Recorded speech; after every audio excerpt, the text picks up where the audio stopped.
안녕하십니까, 스타디입니다. 오늘은 음식점 창업에 대해서 몇 가지를 생각해 보기로 하겠습니다. 제일 먼저 여성의 경우에는 골병을 각오를 해야 됩니다. 어떤 한 여성은 음식을 잘한다고 주변에 칭찬도 많았고, 또한 본인도 음식에 대해서 관심이 많았지만 주변에서 몸이 약한 당신이 하기에는 적합하지 않다, 그렇게 만류를 해서 그 꿈을 접었다고 합니다. 어떤 분은 딱히 할 일도 없어서 공무원 정년 퇴직 후에 커피숍을 했는데 혼자서 운영하다 보니 화장실 갈 시간도 없이 고생하고 오전 9시부터 밤 10시까지 생고생하시면서 처음 1년간은 오히려 적자를 보았다고 합니다. 겨우 흑자로 돌아섰지만 투자한 돈을 생각하니까 이게 뭐 하는 생각인가 하는 생각이 절로 난다고 합니다. 하지만 중간에 접으려고 하니 그 많은 돈을 다 포기하는 것이 아까워서 결국 지금 하고 있습니다. 또 다른 여성의 경우에는 점포를 접으려고 해도 가게가 나가지도 않고 가게 문을 닫고 국가 지원비로 월세를 내고 나니까 코로나 때문에 계속 도움을 주는 것도 아니고 고가의 장비들을 그냥 문 닫아놓고 놀리기도 못하고, 그래서 운영하는 것이 뱃속 편하다면서 개업 소리를 챙겨가는 것을 보았습니다. 두 번째로는 마진이 형편없어지고 있습니다. 프랜차이즈의 경우에는 알바들을 시키면 그들의 인건비 상승으로 마진이 많이 떨어집니다. 알바 시켜서 운영하면서 투잡, 쓰리잡으로 재미를 보던 자영업자들이 저마진으로 인해서 점점 없어지고 있습니다. 요즘은 배달을 해야 하는데 이 배달 관련된 돈이 약 15% 이상 지출이 되기 때문에 세금에 관련된 세율, 부가가치세, 종합소득세, 그리고 건강보험료 등을 감안하면 결국 남는 것은 몇 푼 되지도 않는다고 합니다. 그 정도 힘들자고 노력하면 다른 일자리도 있지 않겠는가, 그런 얘기들을 많이 합니다. 세 번째는 온통 주변의 갑천지입니다. 임대인은 임대인대로, 오죽하면 정부가 임대차 3법을 내놓았겠습니까? 그렇지만 임대인을 이길 임차인은 없습니다. 부동산 1장 1전을 채권은 물건을 이길 수 없다입니다. 여기서 임차보증금은 채권이고 건물 주인은 물건의 소유자가 됩니다. 법적으로 건물주가 더 우세할 수밖에 없습니다. 얼마 전에도 주변에 큰 매장을 가진 자영업자가 쫓겨났습니다. 말로는 똥이 무서워서 피하냐, 더러워서 피한다 하고 나갔지만은 화장실 청소 좀 해달라고 하면 임대인에게 얘기했더니 관리하는 직원을 내세워서 못 살게 했다는 것입니다. 물론 그 임차인과 임대인은 이미 전부터 앙금이 있었습니다. 다른 임차인들을 생각해서라도 임대인은 상당히 심하게 나오는 경우가 비일비재합니다.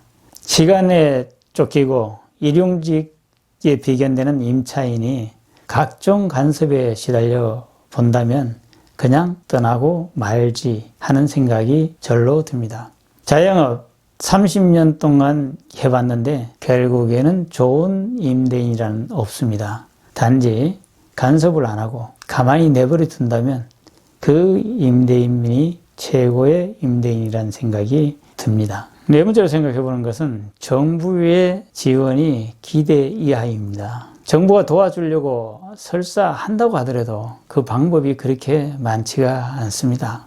왜냐하면 자영업자는 그만큼 방대하고 세부적으로 나누어져 있기 때문에 그것을 일괄적으로 어떻게 묶어서 지원할 수가 없는 것도 사실이기 때문입니다. 한편으로는 자영업자들이 힘을 결집할 수 있는 방법이 없기 때문에 정치권에서도 그렇게 관심을 쓰는 척만 할 뿐이지 실질적인 개입은 별로 많지 않습니다. 지금 정부가 도와주려고 발벗고 나서는 것은 나라 전체 경제가 자영업자들의 몰락으로 인해서 타격이 심각하기 때문입니다. 그 다음에 다섯 번째로 생각해 보는 것은 음식점도 빈익빈 부익부입니다.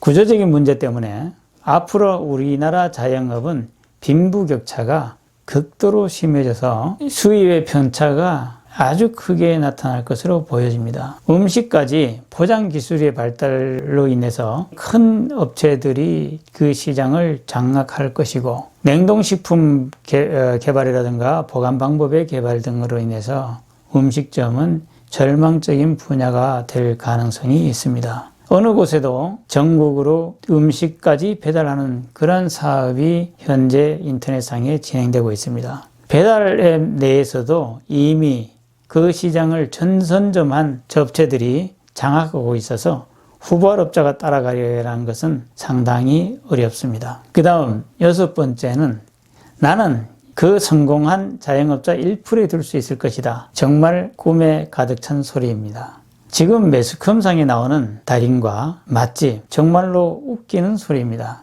10년 이상 고생하고 겨우 얼굴 한번 나오면 히트 치는데, 어떤 경우는 방송만 지나가면 또 싸늘해지는 경우도 있습니다. 아니면 광고를 해야 되는데 광고비가 장난이 아닙니다. 내가 아는 제빵 1위를 다투는 빵 체인점 사장은 차에서 쪽쪽잠을 자고 알바생들을 빵꾸 때우고 그렇게 살다 보니까 사람 꼴이 말이 아닙니다. 내가 볼 때 왜 저렇게 사냐 싶을 정도로 고생을 이만저만 하는 것이 아닙니다. 돈을 많이 버냐고 물어보면 결코 돈을 많이 벌지도 못합니다. 하지만 자영업은 한번 진입을 하게 되면 그 퇴로가 막혀 있다고 봐도 과언이 아닙니다. 그렇다면 성공하는 음식점은 없나? 주변을 살펴보면 배달 전문점이라든가 주택가에 1인 운영하는 고급 술집, 그리고 주택가 퓨전표차들이 성업하는 경우가 있습니다. 그것이 틈새 시장을 공략한 결과입니다. 어떤 젊은이는 아주 전문적인 기술로 조그마한 미용실을 차려놓고 금액도 상당히 비싸서 고가의 손님들을 유치하는 전략으로 상당히 성업하는 경우도 있습니다. 지하철 역세권의 술집은 지금도 붐비는 곳이 많이 있습니다. 그런데 문제는 그 성공한 점포의 수보다 문 닫는 수가 배를 넘는다는 사실입니다. 문 닫는 것도 쉽지가 않습니다. 시설비 날리는 것은 물론이고 그 뒤에 뭘 해먹을지가 막막합니다. 문 닫느라 정신 못 차리는데 또 돈은 그 안에서 상당 부분 날렸는데 무슨 계획을 세울 수 있겠습니까? 이상으로 자영업 음식점에 대해서 한번 살펴봤습니다. 이상입니다. 구독, 좋아요 부탁드립니다. 감사합니다.